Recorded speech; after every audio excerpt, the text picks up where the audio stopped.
अर्शी 26 साल की हैं, भागलपुर की रहने वाली हैं। अपनी प्रेगनेंसी के 10वें हफ्ते में उन्हें रूबेला नाम की बीमारी हो गई। शुरुआत में उनके गले में दर्द रहता था और उसके बाद उन्हें बुखार आना शुरू हुआ। हालांकि बुखार 100 से ऊपर नहीं जाता था।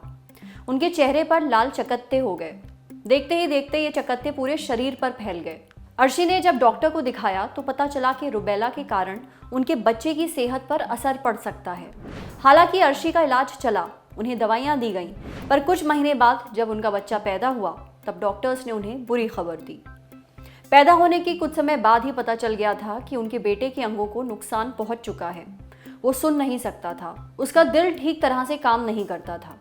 भागलपुर में ठीक इलाज ना मिलने के कारण वो अपने बेटे को पटना लेकर गईं, पर वहां उन्हें पता चला कि उनके बेटे को कंजेनाइटल रूबेला सिंड्रोम हो गया है, यानी जो बीमारी उन्हें हुई थी उससे बच्चे को गर्भ में ही इन्फेक्शन हो चुका था। उन्हें डॉक्टर्स ने बताया कि इस बीमारी का कोई भी पक्का इलाज ही नहीं है, बचाव ही इसका इलाज है। लक्षणों के आधार पर अर्शी के बेटे का इलाज तो चल रहा है, पर वो पूरी तरह से कभी भी ठीक नहीं हो पाएगा। अर्शी कहती हैं कि प्रेग्नेंट औरतों को रूबेला के बारे में जानकारी होना बहुत ज़रूरी है, क्योंकि अगर प्रेगनेंसी से पहले ही बचाव किया जाए तो इस बीमारी से बचा जा सकता है। वो चाहती हैं कि हम रूबेला पर एक एपिसोड बनाएं। ये क्या होता है, क्यों होता है, इसे कैसे बच सकते हैं, ये लोगों को बताएं ताकि समय रहते वो सही कदम उठा सकें। हमने डॉक्टर्स से रूबेला के लक्षण, इससे होने वाले नुकसान, बचने के तरीके और इलाज के बारे में बात की। पर सबसे पहले ये समझ लेते हैं कि रूबेला क्या होता है और किन कारणों से होता है। डॉक्टर्स बताते हैं कि रूबेला एक वायरल इन्फेक्शन है जो एक इंसान से दूसरे इंसान में फैलता है। जब रूबेला से संक्रमित इंसान छींकता या खांसता है तो उसकी लार, बलगम या फिर हवा में छोड़े गए ड्रॉपलेट्स के संपर्क में आने वाले इंसान को भी रूबेला हो जाता है। अगर ये बीमारी होने के समय औरत प्रेग्नेंट है तो उसका इन्फेक्शन खून के जरिए बच्चे तक पहुंच जाता है। अब ये तो हुई बात रूबेला क्या है। अब जानते हैं इसके लक्षणों के बारे में, साथ ही जानते हैं कि किस तरह का टेस्ट रूबेला को पकड़ सकता है। ज़्यादातर लोगों में फ्लू लाइक सिम्टम्स होते हैं, जैसे कि बुखार, नज़ला, खांसी, और इसका एक कैरेक्टरिस्टिक रैश होता है लाल रंग का, जिससे हमें इसके बारे में पता चलता है। और ये बहुत ही जल्दी एक से दूसरे में फैलता है और इसका एयरबॉर्न स्प्रेड होता है। ये इन्फेक्शन हर एज ग्रुप में हो सकता है, बच्चों को, बड़ों को, और गर्भवती महिलाओं में भी हमने ये इन्फेक्शन देखा है। गर्भवती महिलाओं में इससे नुकसान बच्चे को हो सकता है, इसीलिए हम चाहते हैं कि जब भी कोई महिला प्रेगनेंसी के लिए प्लान करे तो उससे पहले हमारे पास चेकअप के लिए ज़रूर आए, और उस समय हम रूबेला इन्फेक्शन की इम्यूनिटी या रूबेला वायरस की इम्यूनिटी को ब्लड टेस्ट के द्वारा चेक करते हैं। उसको चेक करने के ब्लड टेस्ट होता है रूबेला IgG। यदि आपको करंट इन्फेक्शन है तो आपका रूबेला IgM का टेस्ट पॉजिटिव आता है। तो रूबेला IgG यदि आपके रिपोर्ट में पॉजिटिव आता है तो आपको घबराने की बात नहीं है, क्योंकि ये बताता है कि बचपन में आपको इसका वैक्सीन लगा है और आपके अंदर इसके प्रति इम्यूनिटी है। दूसरी चीज़ ये बताता है कि पहले कभी आपको रूबेला इन्फेक्शन हो चुका है। ज़्यादातर रूबेला एंटीबॉडी हमेशा रहती है।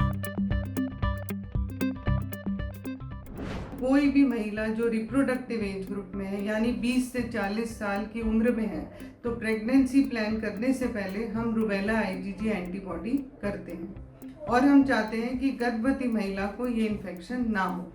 पर क्यों ना हो? क्योंकि रूबेला इन्फेक्शन जब प्रेगनेंसी में होता है तो बच्चे को कॉन्जेनाइटल रूबेला सिंड्रोम नामक बीमारी हो सकती है। इसमें मल्टीपल बर्थ डिफेक्ट होते हैं, जैसे आँखों की रोशनी जाना, कैटरैक्ट हो जाता है, सुनने में दिक्कत होना। अगर हम कॉन्जेनाइटल डेफनेस की बात करें तो रूबेला वन ऑफ द सबसे कॉमन कारण है बच्चों के डेफ होने का।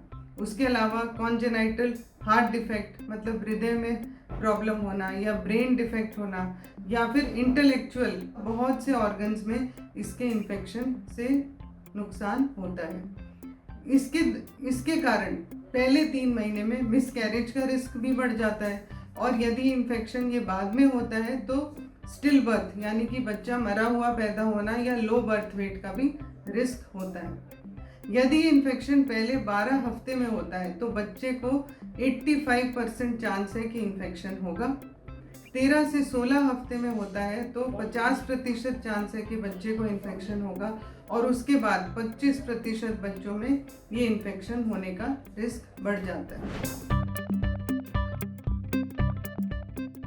यदि आपके डॉक्टर ने आपको वैक्सीन लेने की एडवाइस दी है प्रेगनेंसी प्लान करने से पहले, तो आप अपना प्रेगनेंसी का जो प्लान है वो 4 हफ्ते के लिए डिले करना आपको ज़रूरी है, क्योंकि ये जो वैक्सीन है, चाहे वो MMR हो चाहे वो रूबेला वैक्सीन हो जो आपको दी जाती है, उसमें वायरस जो है एक्टिव वायरस या लाइव वायरस होता है। तो कम से कम 1 महीने तक आपको प्रेगनेंसी प्लान नहीं करनी। यदि आप प्रेगनेंसी के समय अपने डॉक्टर के पास जाते हैं और आपका रूबेला IgG एंटीबॉडी नेगेटिव आता है तो प्रेगनेंसी वो सही समय नहीं है वैक्सीन लेने का। आपको डिलीवरी तक वेट करना है और तभी अपना वैक्सीन लेना है और अपनी इम्यूनिटी को सही करना है। यदि आपका IgM एंटीबॉडी जो करंट इन्फेक्शन बताता है अगर वो पॉजिटिव आता है तो आपको प्रेगनेंसी टर्मिनेशन की भी एडवाइस कई बार डॉक्टर देते हैं या फिर काउंसलिंग करते हैं या रिस्क असेसमेंट करते हैं कि कितना चांस है कि बच्चे को इन्फेक्शन हो। तो इसके लिए सबसे ज़रूरी है प्रिवेंशन, क्योंकि इसका जो ट्रीटमेंट है वो तो माइल्ड ट्रीटमेंट है और माइल्ड सिम्टम्स हैं। आपको पानी खूब पीने को बोला जाएगा या आप बुखार की दवा ले सकते हैं या आप जुकाम नज़ले की दवा ले सकते हैं, लेकिन प्रेगनेंसी में इसका कोई भी ऐसा इलाज नहीं है कि बच्चे को इन्फेक्शन ना हो।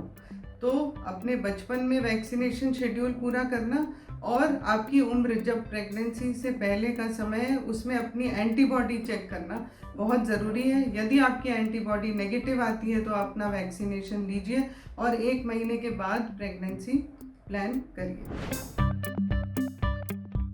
रूबेला या जर्मन मीजल्स, आप सभी को पता है कि इसका वैक्सीनेशन हमें बचपन में लगता है। सबसे पहली डोज 12 से 15 महीने के बीच में और इसका बूस्टर डोज 4 से 6 साल के बीच में।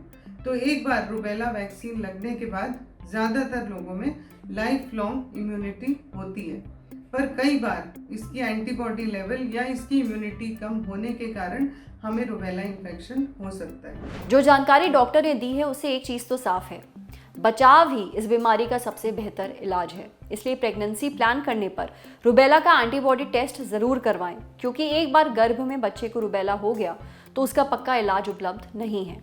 एक बात और, पैदा होने के बाद बच्चे को रूबेला की वैक्सीन ज़रूर लगवाएं। अब बढ़ते हैं सेहत के अगले सेगमेंट की तरफ। कभी सोचा है कि जब आपको प्यास लगती है तो आपको सिर्फ पानी क्यों चाहिए होता है? मतलब आप प्यास बुझाने के लिए कोल्ड ड्रिंक, जूस वगैरह भी तो पी लेते हैं, पर प्यास बुझती केवल पानी से है। ऐसा क्यों? सबसे पहले तो ये जान लेते हैं कि प्यास लगती क्यों है। इसके बारे में हमें जानकारी दी डाइटिशियन श्रेया गोयल ने। इसके पीछे 2 वजह हैं। पहली, आपके खून का जो वॉल्यूम है वो कम हो जाता है। दूसरी वजह, आपके खून में सोडियम और पोटाशियम की मात्रा बढ़ जाती है। जब आप पानी पीते हैं तो आपका ब्लड उसे अब्जॉर्ब करता है। खून में जो सोडियम और पोटाशियम की मात्रा गड़बड़ा गई होती है उसे ठीक करता है। हमारे शरीर में 55 से 70% तक पानी होता है। जब हम जूस या फिर कोल्ड ड्रिंक पीते हैं तो उसमें केवल पानी नहीं होता है, पानी घुला हुआ होता है। अब ये घुला हुआ पानी शरीर में मौजूद इलेक्ट्रोलाइट को बैलेंस नहीं कर पाता, इसलिए आपकी प्यास नहीं बुझती है। इससे ब्लड प्रेशर गिर सकता है। इसलिए जब आपको प्यास लगती है तब आपके ब्रेन का एक हिस्सा सिग्नल देता है, प्यास का एहसास करवाता है। आप पानी पीते हैं और शरीर में इलेक्ट्रोलाइट की मात्रा बैलेंस होती है। समझे? अब बारी है सेहत के आखिरी सेगमेंट की, खुराक। एक झकास सी हेल्थ टिप, जैसे शरीर को अंदर से साफ करने के लिए कौन सा जूस पिएं। हम में से ज़्यादातर लोगों को जंक फूड बहुत पसंद है। हम इसे बड़े चाव से खाते हैं। अब ये टेस्टी ज़रूर लगता है, पर ये समझ लीजिए कि आपके शरीर में कूड़े की तरह इकट्ठा हो जाता है।